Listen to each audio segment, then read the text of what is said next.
ટાટિયા તૂટી જશે આ વિસ્તારમાં આજે માંગ કરતી છે।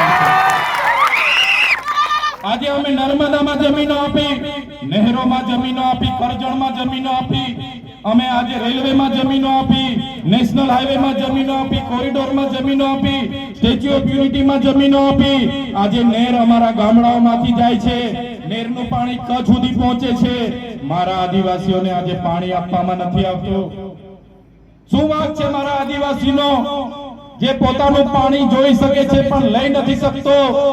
તમે કચ્છ લઈ જાઓ, અમે કહીએ છીએ કાશ્મીર લઈ જાઓ, અમને વાંધો નથી, પણ આ પાણી પર પહેલો અધિકાર અમારા આદિવાસી લોકોનો છે।